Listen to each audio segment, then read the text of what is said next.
Rajasthan university से अपने सियासी सफर की शुरुआत करने वाले बेनीवाल के इस सफर की पृष्ठभूमि 1990 में लिखी गई, जब कांग्रेस के हबीबुर रहमान ने मुंडावा विधानसभा सीट पर उनके पिता रामदेव बेनीवाल को चुनाव हरा दिया। रामदेव बेनीवाल इससे पहले यहां लगातार 2 बार चुनाव जीते थे। 1993 की विधानसभा में रामदेव बेनीवाल फिर से चुनाव हारे। रामदेव बेनीवाल का सियासी करियर ढलान पर था, लेकिन इस करियर को फिर सहारा मिलता है राजस्थान यूनिवर्सिटी की राजनीति से। साल 1994 रामदेव बेनीवाल के लगातार 2 चुनाव हारने के 1 साल बाद एक नौजवान जयपुर के महाराजा कॉलेज के बाहर अपने कुछ साथियों के साथ खड़ा था। उनके साथी हर आते जाते छात्र को एक पर्चा थमा रहे थे। इस पर्चे पर लिखा था, हनुमान बेनीवाल फॉर प्रेसिडेंट। हनुमान बेनीवाल 1994 में महाराजा कॉलेज से पहली मर्तबा अध्यक्ष बने। यह सियासत में उनका पहला कदम था। 1995 में वो दूसरी दफा महाराजा कॉलेज से अध्यक्ष बने। 1996 में लॉ कॉलेज के अध्यक्ष चुने गए। बतौर राजनेता वो तेजी से उभर रहे थे। आने वाले 2 साल उनकी जिंदगी को पूरी तरह बदल देने वाले थे। लेकिन उससे पहले 1996 का एक किस्सा। 9 अगस्त 1996 की सुबह तक करीबन 4:30 बजे का वक्त, जयपुर के सिंधी कैंप पर बस स्टैंड पर खड़े कुछ छात्र चाय पीते पीते अखबार बांट रहे थे। पहले पन्ने पर खबर लिखी हुई थी, राजस्थान विश्वविद्यालय में बवाल, छात्र संघ अध्यक्ष सहित 1 दर्जन छात्र नेता गिरफ्तार। ये छात्र इस अखबार की एक एक लाइन पढ़ रहे थे और ठहाके लगाकर हंस रहे थे। लेकिन ये लोग कौन थे और अखबार की उस खबर को क्यों हंस रहे थे, ये बाद में बताएंगे। पहले खबर बताते हैं। राजस्थान यूनिवर्सिटी में प्रदेश के हर कोने से छात्र पढ़ने आते थे। जाति के अलावा यहाँ जिलेवार गोलबंदियां भी बनी हुई थी। 1996 का छात्र संघ चुनाव नागौर ग्रुप के पक्ष में रहा था। नागौर के नवाज से आने वाले महेंद्र चौधरी राजस्थान यूनिवर्सिटी के अध्यक्ष बने थे और बरण गांव के रहने वाले हनुमान बेनीवाल लॉ कॉलेज के अध्यक्ष चुने गए थे। जुलाई के अंत में ये लोग छात्र संघ का चुनाव जीते थे और अगस्त के पहले सप्ताह में विधानसभा का मानसून सत्र शुरू हो गया। विपक्ष के कई छात्र संगठनों ने अपनी मांगों को लेकर यूनिवर्सिटी बंद करने का आह्वान किया। राजस्थान यूनिवर्सिटी उस दौर में बंद और हड़तालों के लिए जानी जाती थी। ये दोनों नेता इस प्रचार के दम पर चुनाव जीतकर आए थे कि वो बंद और हड़तालों के चलते यूनिवर्सिटी के आम छात्रों की पढ़ाई डिस्टर्ब नहीं होने देंगे। इसलिए ये दोनों नेता यूनिवर्सिटी बंद के खिलाफ थे। सुबह 9:15 बजे दोनों पक्ष यूनिवर्सिटी गेट पर आमने सामने हो गए। दोनों तरफ से तनाव बढ़ता जा रहा था। पुलिस ने छात्रों की भीड़ को हटाने के लिए लाठीचार्ज कर दिया। बदले में गुस्साए छात्रों ने पुलिस पर पत्थर बरसाने शुरू कर दिए। करीब 3 घंटे चली इस लाठी पत्थर की जंग में दोनों तरफ से कई लोग घायल हुए। प्रदर्शन पर लगाम लगाने के लिए पुलिस ने 1 दर्जन से ज्यादा छात्रों को गिरफ्तार कर लिया। इसमें महेंद्र चौधरी और हनुमान बेनीवाल भी शामिल थे। गिरफ्तार किए गए छात्रों को पहले बजाज नगर थाने लेकर जाया गया और वहां से इन्हें केंद्रीय कारागार भेज दिया गया। कहते हैं कि उस समय इन छात्र नेताओं का ऐसा रोला था कि जेल की बैरक से निकल कर कई कैदी इन्हें देखने के लिए बाहर आ गए।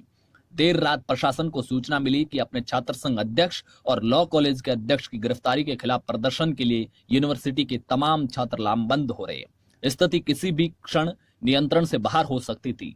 प्रशासन जानता था कि एक बार अगर छात्र सड़कों पर आ गए तो उन्हें नियंत्रित करना मुश्किल हो जाएगा। भैरव सिंह शेखावत उस समय राजस्थान के मुख्यमंत्री थे। विधानसभा सत्र के दौरान वो राजधानी में छात्रों का कोई आंदोलन नहीं चाहते थे। स्थिति पर काबू पाने का एक ही जरिया था, गिरफ्तार किए गए छात्र नेताओं को तुरंत रिहा कर दिया जाए। लेकिन इसमें भी एक दिक्कत थी। जेल के कायदे के हिसाब से सूरज डूबने के बाद जेल के दरवाजे नहीं खोले जा सकते थे। स्थिति की गंभीरता को समझते हुए इस नियम को ताक पर रख दिया और रात को 2 बजे के करीब गिरफ्तार किए गए सभी छात्र नेता छोड़ दिए गए। जब तक ये लोग जेल से छूटकर आए, शहर के अखबार छप चुके थे। सिंधी कैंप पर चाय पीते पीते ये लोग अपनी ही गिरफ्तारी की खबर पढ़ रहे थे। अब आप समझ गए होंगे कि खबर पढ़ने वाले भी हनुमान बेनीवाल ही थे और खबर भी हनुमान बेनीवाल की गिरफ्तारी की थी। 5 सितंबर 1997 एक लड़की ने जेसी बॉस हॉस्टल के कुछ छात्रों पर मामला दर्ज कराया। शिकायत के मुताबिक जेसी बॉस हॉस्टल के एक कमरे में ओम बेनीवाल नाम के एक छात्र की राजस्थान पुलिस में चुने जाने की खुशी में पार्टी चल रही थी और लड़के शराब पी रहे थे और वीसीआर पर ब्लू फिल्म चल रही थी। इन लोगों ने उसे कमरे में बंद किया और विजय दहिया के साथ मिलकर नशे में धुत 9 छात्रों ने उसके साथ बलात्कार किया। जयपुर में हुए इस बलात्कार के बाद जनता का गुस्सा फूट पड़ा। 1 महीने पहले ही शिवानी जडेजा नाम की एक स्कूल छात्रा पर तेजाब फेंका जा चुका था। जुलाई के महीने में स्कूल में पढ़ने वाली शालिनी तंवर को अगवा करके रेप की खबरें शहर में अखबार में छाई रही। 2 मामलों से जुड़े आरोपी राजनीतिक घरानों के आते थे। यहां तक कि एक पुलिस अधिकारी भी पीड़िता की यौन शोषण का आरोपी था। ऐसे में पुलिस किसी भी आरोपी को हाथ लगाने से बच रही थी। इससे जनता का गुस्सा बढ़ गया। 8 सितंबर की रोज 100 के करीब छात्र जयपुर के महाराजा कॉलेज के सामने पीड़िता के पक्ष में धरना दे रहे थे। इन प्रदर्शनकारियों ने रास्ते पर जीप खड़ी करके रास्ता जाम कर दिया। लड़के बैनर लेकर खड़े थे। पुलिस की तरफ से रास्ता खुलवाने के लिए लाठीचार्ज शुरू हुआ। आक्रोशित छात्रों ने जवाब में पुलिस पर पथराव शुरू कर दिया। बैनर के डंडे निकालकर कई छात्र पुलिस वालों पर भिड़ गए। जेसी बॉस हॉस्टल कांड के विरोध में हुए इन प्रदर्शन के चलते हनुमान बेनीवाल छात्रों के बीच और ज्यादा लोकप्रिय हुए। 1997 में हुए छात्र संघ के चुनाव में वो दोनों बड़े छात्र संगठनों एनएसयूआई और एबीवीपी का दामन थामने की बजाय निर्दलीय लड़े और बड़े आराम से चुनाव जीत गई। राजस्थान यूनिवर्सिटी में देश की दूसरी यूनिवर्सिटी की तरह ही 12वीं क्लास में मिले प्रतिशत के आधार पर ही एडमिशन होता था। गांव में पढ़ने वाले छात्रों के पास शहरों की तरफ बेहतर संसाधन नहीं होते थे। ऐसे में गांव की स्कूल से पढ़ने वाले छात्रों की जो परसेंटेज कम होते थे और वो मेरिट में मात खा जाते थे। हनुमान बेनीवाल यूनिवर्सिटी चुनाव के दौरान गांव से आने वाले छात्रों के लिए दाखिले के वक्त एडमिशन के वक्त 5% अतिरिक्त अंक की मांग कर रहे थे और चुनाव जीतने के बाद इसी मुद्दे को लेकर हनुमान बेनीवाल ने आंदोलन शुरू कर दिया। सत्ता पक्ष यानी कि उस वक्त भैरव सिंह शेखावत की सरकार थी। 58 विधायकों ने सदन में हनुमान बेनीवाल की गिरफ्तारी की मांग की। नतीजतन उन्हें राजस्थान यूनिवर्सिटी में धरना देते हुए गिरफ्तार कर लिया गया। वो कुल 8 दिन जेल में रहे और बाहर छात्र सरकार के खिलाफ मोर्चा बांधकर बैठे हुए थे। आखिरकार उनकी मांग मान ली गई। 5% बोनस अंक मिलने की वजह से अगले ही साल यानी कि 1998 में आने वाले 8000 ग्रामीण क्षेत्र के अतिरिक्त छात्रों को वहां पर एडमिशन मिल पाया। हनुमान बेनीवाल के पिता रामदेव बेनीवाल 1990 और 1993 का विधानसभा चुनाव हार चुके थे। राजस्थान में वो जिस जनता दल का झंडा ढो रहे थे वो 1991 में चंद्रशेखर की सरकार गिरने के साथ कई टुकड़ों में टूट चुकी थी। इन कठिन समय में उनका साथ दिया भैरव सिंह शेखावत ने। वही भैरव सिंह शेखावत जिनके खिलाफ हनुमान बेनीवाल जयपुर में छात्र आंदोलन का नेतृत्व कर रहे थे। रामदेव बेनीवाल और शेखावत का परिचय जनता पार्टी के समय था। शेखावत के कहने पर ही रामदेव बीजेपी में आ गए। 1998 का विधानसभा चुनाव उनकी सियासत की अग्नि परीक्षा की तरह था। इस चुनाव में हार का मतलब था उनकी सियासी पारी का अंत। रामदेव इस सीट से बीजेपी के प्रत्याशी के तौर पर नामांकन भर चुके थे। 8 दिसंबर 1998 को राजस्थान में विधानसभा के चुनाव होने वाले थे। वोटिंग होने वाली थी। चुनाव के लिए कैंपेन जोर पकड़ रहा था, लेकिन इसी बीच 12 नवंबर को अचानक खबर आई कि दिल का दौरा पड़ने की वजह से रामदेव बेनीवाल का इंतकाल हो गया। ये परिवार और पार्टी दोनों के लिए अप्रत्याशित था। पार्टी के आला लीडर बेनीवाल के घर मातम पुरसी के लिए पहुंचे। वहां यह तय हुआ कि रामदेव बेनीवाल की सियासी विरासत को हनुमान बेनीवाल आगे ले जाएंगे। जरूरी क्रियाक्रम से फुर्सत पाकर हनुमान अपने नामांकन के लिए निर्वाचन अधिकारी के पास पहुंचे, लेकिन वहां जाकर उन्हें पता चला कि किसी भी उम्मीदवार के देहांत होने की स्थिति में हर राजनीतिक दल को 7 दिन के भीतर चुनाव आयोग को सूचना ये भेजनी होती है कि अब उनका नया उम्मीदवार कौन होगा। भारतीय जनता पार्टी की तरफ से यह सूचना भेजने में देरी हो गई और ऐसे में हनुमान बेनीवाल नामांकन अपने पिता की जगह नहीं कर पाए। पिता की मौत के बाद उनकी सियासी विरासत का छीनना उनके लिए दूसरा धक्का था। अब एक और झटका लगने वाला था। हनुमान बेनीवाल मूल रूप से नागौर के बरण गांव के रहने वाले थे। 1959 से ही इस गांव में सरपंचाई उनके परिवार के पास रही है। बरण गांव में एक परंपरा है कि धुलंडी के दिन गांव के सभी लोग ठाकुर जी के मंदिर में इकट्ठा होते हैं। अगर गांव में किसी का झगड़ा चल रहा है तो उसे इसी दिन जाजम पर बैठकर सुलझा लिया जाता है। 10 मार्च 2001 के रोज लोग इसी रवायत के चलते ठाकुर जी के मंदिर में इकट्ठा हुए और इस बार मामला था सामुदायिक सभा भवन को लेकर। सरकार की तरफ से गांव में एक सामुदायिक सभा भवन मिला था जो कि वहां गांव की जमीन पर बनना था, लेकिन गांव में जमीन पंचायत की नहीं होने की वजह से वो सामुदायिक सभा भवन मंदिर की जमीन पर बनेगा। लेकिन यहां पर एक व्यक्ति जो इनका नाम परमाराम था, उन्होंने कहा कि ये जो सभा भवन बन रहा है उसका एक हिस्सा मेरी जमीन पर आ रहा है। इसी को लेकर बातचीत हो रही थी। परमाराम किसी बात को लेकर मानने को तैयार नहीं थे। बातचीत की जगह हाथापाई हो गई। इसी गहमा गहमी में बंदूक निकल गई। हाथापाई के दौरान जमीन पर गिरे परमाराम के कंधे पर पॉइंट ब्लैंक रेंज गोली मार दी गई। उन्होंने मौका वारदात पर ही दम तोड़ दिया। इस मामले में लिखी गई एफआईआर में गांव के सरपंच प्रहलाद बेनीवाल, उनके भाई हनुमान बेनीवाल और नारायण बेनीवाल का नाम शामिल था। प्रहलाद को उसी दिन गांव से गिरफ्तार कर लिया गया। हनुमान बेनीवाल घटना के तीसरे दिन पुलिस गिरफ्त में थे। इस मामले में वो 88 दिन लगातार जेल में रहे। पहले पिता की मौत, फिर नामांकन रद्द होना और उसके बाद में कत्ल का केस। बेनीवाल परिवार के लगभग सभी मर्द इस केस में जेल के अंदर थे। परेशानी की ऐसी कड़ी जो खत्म होने का नाम नहीं ले रही थी। इस कत्ल केस में फंसा परिवार किसी तरह बाहर निकलता उससे पहले एक और ट्रेजेडी हो गई। हनुमान के बड़े भाई प्रहलाद ने दिल के दौरे की वजह से जेल में ही दम तोड़ दिया, जो कि उस वक्त गांव के सरपंच थे। इस घटना ने परिवार को पूरी तरह तोड़ दिया। हालांकि बाद में बेनीवाल जेल से बाहर आ गए थे क्योंकि इनके खिलाफ कोई पर्याप्त सबूत नहीं मिला था।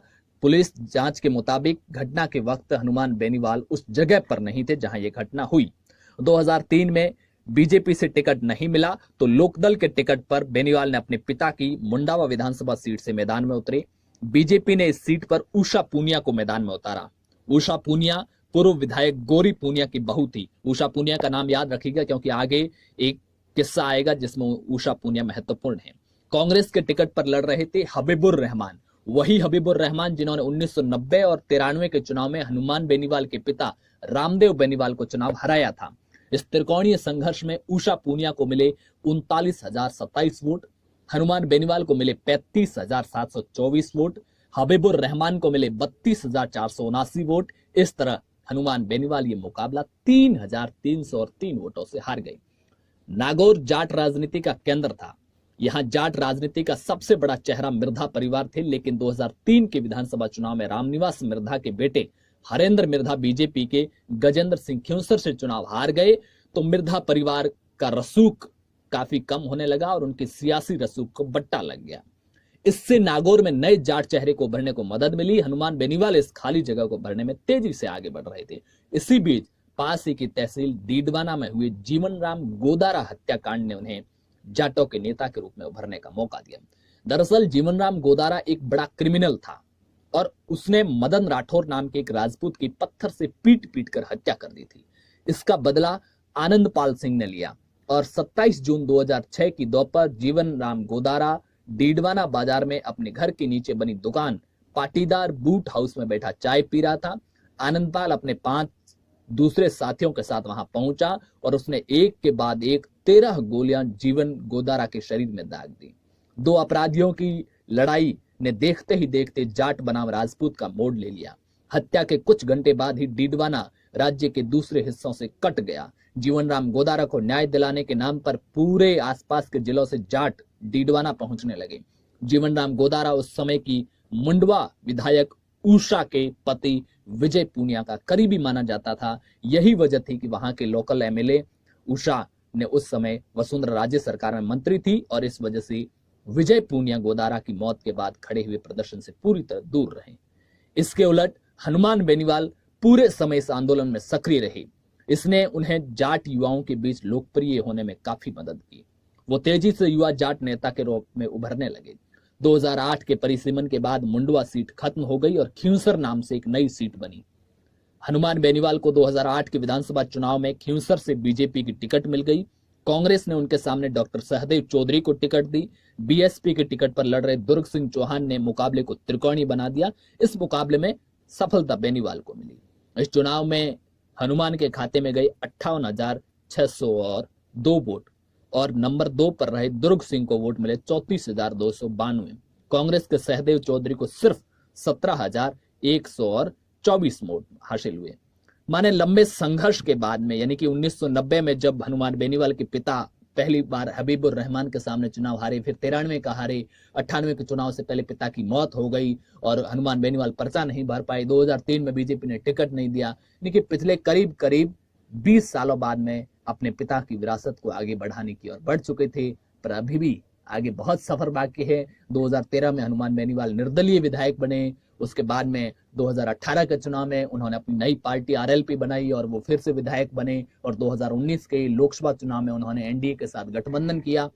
और नागौर लोकसभा सीट से चुनावी मैदान में हैं। आप हमें नीचे कमेंट बॉक्स में बताइए कि हनुमान बेनीवाल के बारे में आप क्या जानते हैं, उनके व्यक्तित्व को लेकर आप क्या जानते हैं, क्या आप उन्हें पसंद करते हैं, क्या आपको लगता है कि वो एक अच्छे नेता हैं, क्या वो नागौर से अपनी सियासत को, राजनीति को आगे बढ़ा पाएंगे या उन्हें और कोई वहां से चुनौती दे सकता है। इस बारे में आप नीचे हमें कमेंट बॉक्स में बताइए। अगर ये वीडियो पसंद आए तो लाइक कीजिए, हमारे चैनल को अभी तक सब्सक्राइब नहीं किया तो सब्सक्राइब कीजिए। मिलेंगे अगले वीडियो में, तब तक के लिए नमस्कार। जय हिंद, जय भारत।